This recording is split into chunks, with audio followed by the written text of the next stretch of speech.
Today I will be doing an in-depth training on the usage of the Check Cite Format feature in Lexis for Microsoft Office. The version that I will be using is version 7.7.6. Before I talk about the details of running Check Cite Format and reviewing your citations, I want to talk about how to set up your defaults. First, you need to click on Options in the ribbon and click on your Citation Format tab. Out of the box, Lexis for Microsoft Office will be set to the blue book and underlining for your case names. So if you need to make any changes here, either to the style guide used or the formatting for the case names, you want to do that before you utilize Lexis for Microsoft Office for the first time. I also want to take a moment to talk about the 3 additional preferences in this particular tab. The first option, which is never use id format in short form citations, is not a default. If you do choose to use that, what will occur is when you run Check Cite Format, any citations in your document that are in an id format will receive a suggestion for change to a short form. The second preference is include Shepard signal indicators in the Check Cite Format report, and that is a default setting. What that will do is when you run Check Cite Format, you will not only get format change suggestions, but you will see with any citation that has a Shepard's report, a Shepard signal. So you're able to review both formatting issues and whether a citation is still good law. The final preference is do not format citations in quotations. This is not a default. If you do choose to utilize this preference, what will happen is any citations, whether they're in regular quotations or in block quotes, will not be included in your Check Cite Format results for review. And on top of that, as noted here, those citations will not be added to your table of authorities. So if you generally don't want those in your table of authorities, you do want to check this as a default. Once you've set your preferences, those preferences will be utilized on all your documents going forward. How you can change that for an individual document if you have to use a different style guide is to simply click on one of our other style guides. And then you'll get a message asking if you want to change. You'll say yes, and then it will be changed only for that document. I also want to point out under Set Cite Format that it is a best practice to confirm that your style guide has a check mark by it. And you also, when you're first utilizing Lexis for Microsoft Office on your document, you need to perform remove citation metadata and remove hyperlinks. The reason for this is that when you are drafting a document, many people tend to copy and paste material from an older document and reutilize or repurpose that document. Bringing that older material over can potentially bring over metadata from other software, field codes, or hyperlinks. And because the Lexis for Microsoft Office software adds those things into the document, it will interfere with the software's optimal performance. Once you've done that, you're ready to perform Check Cite Format. So all you need to do is click on the button. You'll see a dialog box that will indicate the style guide you've chosen and the formatting for case names based on the default settings. If you see this and it doesn't seem to match, you should cancel out, check your options, and then rerun Check Cite Format.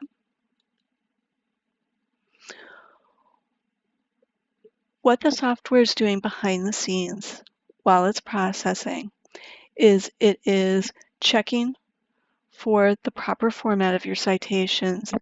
It is also associating citations such as shortened id forms with their full citations, or what we refer to as parent citations. And it will also be doing some checking for accuracy, particularly with case citations. So in other words, if, let's say, you have a case citation and you wrote the year of decision was 1996, if we check on Lexis Advance and see that it's actually 1995 based on our metadata, we'll suggest a change for that. Before we go through the individual citations, I do want to point out a few other things. Here in the right-hand corner, this email and print icon will allow you to provide a report of your results to someone that you might be collaborating on your document with. For example, you're a paralegal and you're doing the cite check for the attorney who wrote the brief. In that way, the user will see the citations list along with the suggestions and can give feedback on whether you should accept the software suggestions for correction before you actually start doing the review. With respect to the scoreboard, I want to point out what these different icons mean. So this indicates that we have 32 citations in our brief. 18 of those are already correctly formatted and are accurate. 13 have suggestions for change. We also have one citation that is not fully recognized, and we'll talk a bit more about that in just a moment. And the X, which we'll also talk about in just a bit, indicates cites that you have marked as not a citation. And what that means is that the citation itself may be a valid citation, but for whatever reason, you don't want to include it in your table of authorities.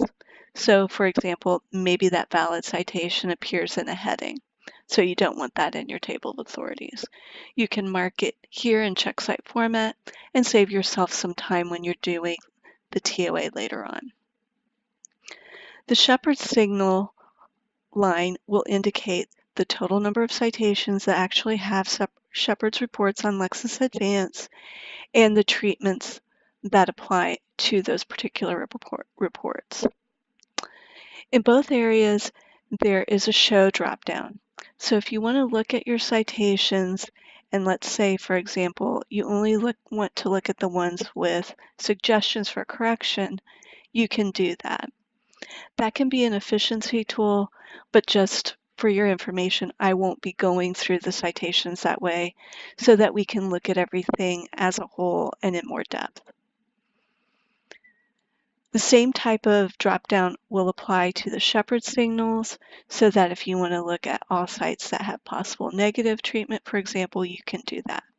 Again, we're not going to do that in this particular training. All right, now we're ready to start reviewing our citations in the results list. So I will click on the first citation, and you'll note that when the dialog box opens for us to take any action to correct that citation, it also is highlighted in the left-hand pane in our actual document. This can be helpful for many reasons, including looking at that citation in context. Now, as we look at this particular citation, we can see that it's not fully recognized because it's just a reference to Section 56. The tool doesn't know if we're trying to refer to a statute, perhaps maybe a treatise that has a section reference, or anything like that.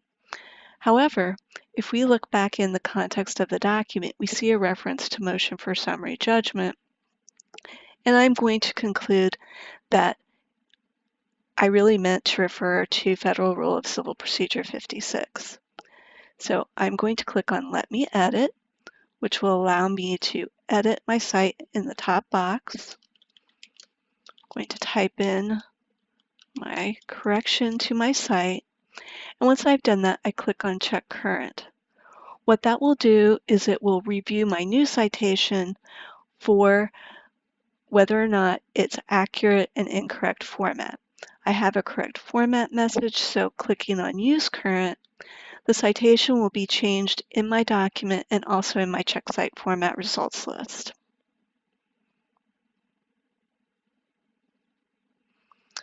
Let's move on to our next site.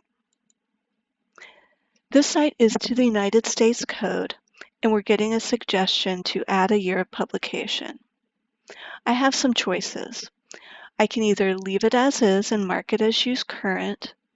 I can use suggestion and change it in my document in my results list, or I can mark it as not a cite if I don't want it to appear in my TOA.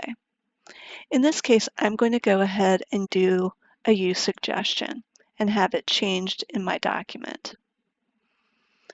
Moving on to our next site, which is also a United States Code site, I again get a suggestion for changing to add the year of publication.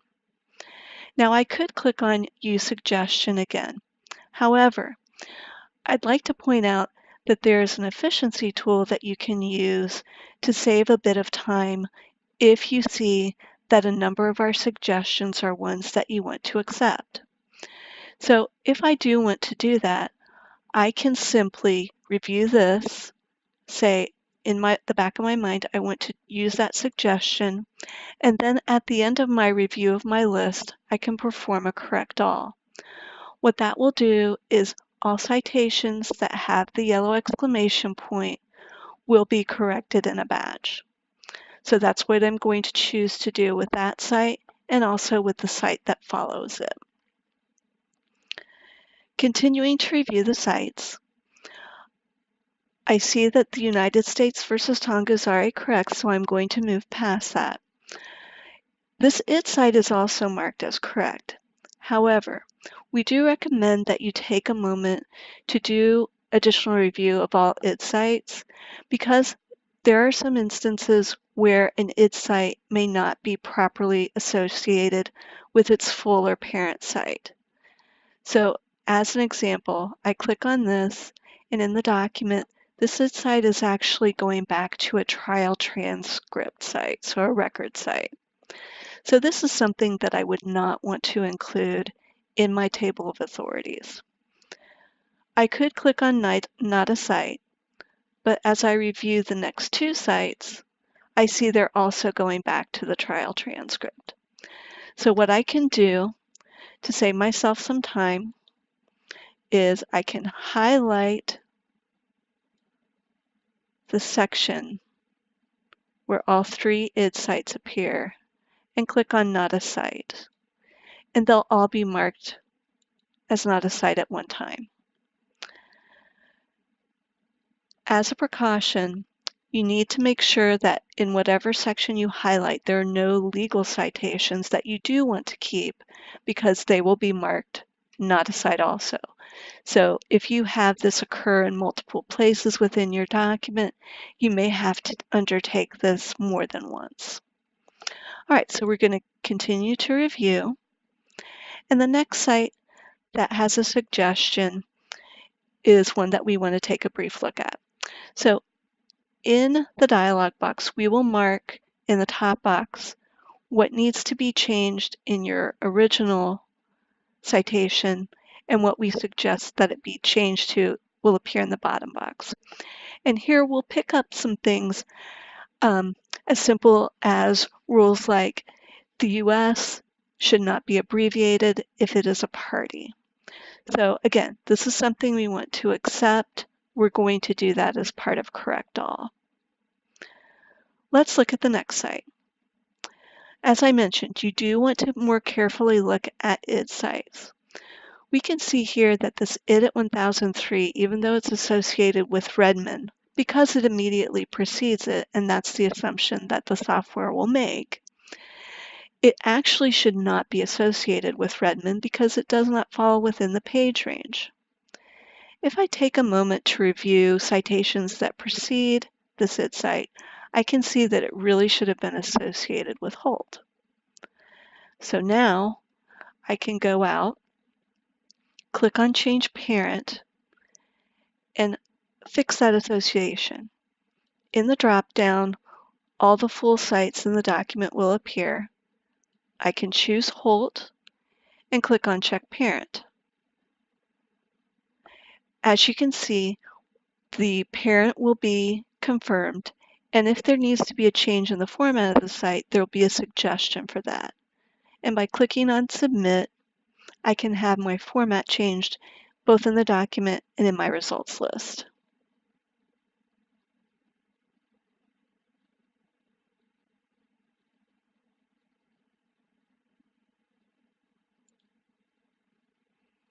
And here's my new site. All right, let's continue on. In this citation, there's a suggestion to remove the reference to Oklahoma because the Blue Book generally prefers that if there's a city that's a party, the state need not be included. Let's say in this example, just for our purposes, that I want to leave my citation as is, and this can be for any reason. All I have to do is click on Use Current. And what will happen is that citation will be marked with a yellow check mark. The reason this is important is that by marking this Use Current, when I do my Correct All later, that citation, even though it had a suggestion for change, will not be changed as part of that batch Correct All. So that's important to note that when you're reviewing, if you do want to use a batch Correct All, you want to make sure that you mark any sites that you don't want to accept the suggestion for with the Use Current and get that yellow check mark. Our next citation is one where there's just suggestions for abbreviation changes. We're happy with that, so we're going to move on. With this USC citation, it's important to point out that Lexis for Microsoft Office can pick up such minute things as spacing issues. So not only something like this with the statute, but let's say if in our earlier site we had a space between F period and 3D, the tool would suggest closing that up. So even these very small things that you might miss with a quick run through, just using your eyes, will be caught by the tool. And again, this is something we're going to correct with Correct All later on. All right. Our next site with a suggestion is something that's very important to note. From time to time, Lexis for Microsoft Office will pull in more than one site or may not pull in a complete site.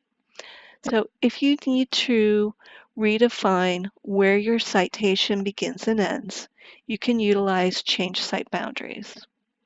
All you have to do is then highlight where your site should begin and end, and don't include any ending punctuation such as period or a semicolon. Once you click on Submit, the tool will redefine the boundaries of your site, and it will make suggestions. And as you can see here, this is changing this to the Federal Rule of Evidence, the proper abbreviation per Blue Book, so I'm happy with all these sites. Moving on to the FDIC versus Arce site, I want to point this out in particular to let you know that Westlaw sites will be reviewed and corrected by Lexis for Microsoft Office. Now, there is a distinction that you may see. In certain cases, we will suggest substantive changes as far as if there's information missing and we have the metadata for it on Lexis Advance.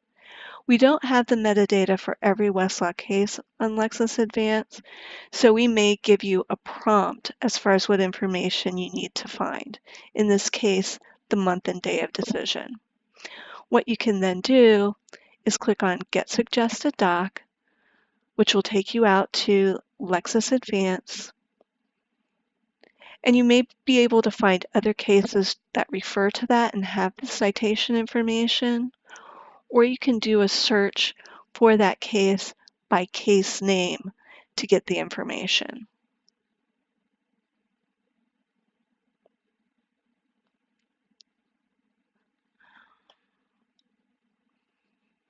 As we can see here, this case refers to Arce and the date is December 20th.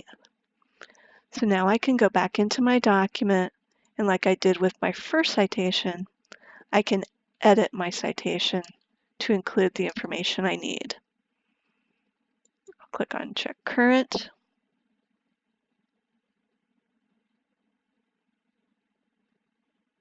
And it's now in correct format, so I'll do a Use Current to have it changed and updated in my document and the results list.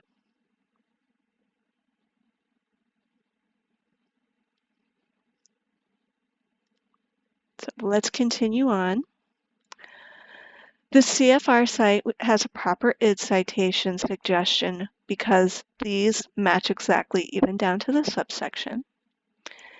This next case citation is also important to note.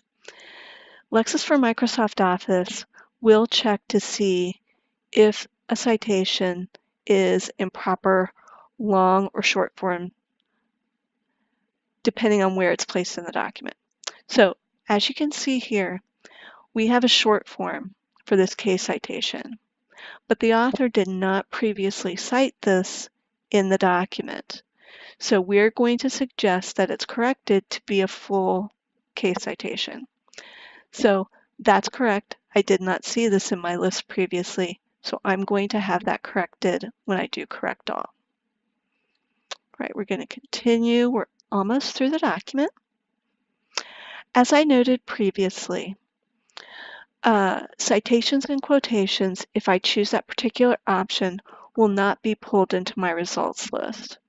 And you can see that while Ball versus Renner is pulled in, and this Dalal site, this 28 U.S.C. section 1367D was not pulled in because of that choice. So now that citation will also not be brought into my table of authorities because I don't want citations within quotations to appear there. Finally, the last id cite we want to review, and similarly to that whole citation we looked at previously, we can see just by looking here that this is inappropriate as an id cite. The page range does not fall within the page range for Brereton, but instead falls within the page range for Dalal. So I can open this, click on Change Parent, and click on Dalal. The association will be confirmed, and I should get a suggestion for a short cite for Dalal.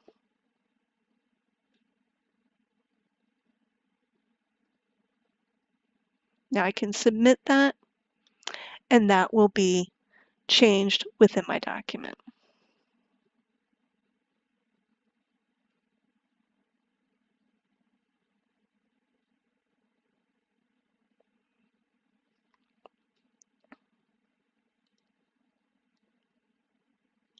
Which it was.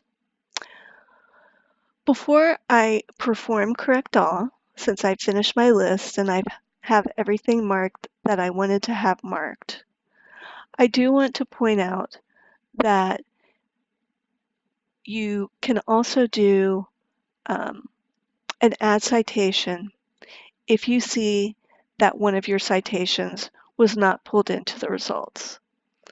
For example, this is a county court rule, which we don't recognize because it's a local rule. So I can highlight that and click on Add Citation, and that will be brought into my results list. And by bringing it into my results list, even though it's unrecognized and marked with that red question mark, this will be pulled into my table of authorities.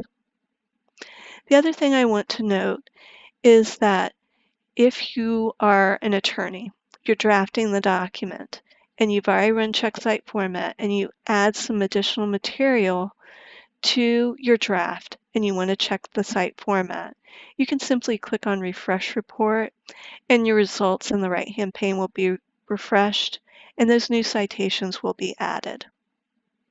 All right, so now we're going to perform correct all and change those 10 citations at once that we want to accept the suggestion for. So when we click on correct all, we will see all the cites listed that will be corrected and what they will be corrected to. So if we have any concerns and need to go back out and do a use current on any of those, we can cancel. Otherwise, if you click on Correct All, they will all be corrected, and you can see that there are no longer any sites listed as having suggestions. And they are all corrected in the brief, and that will complete your review. Thank you for your attention.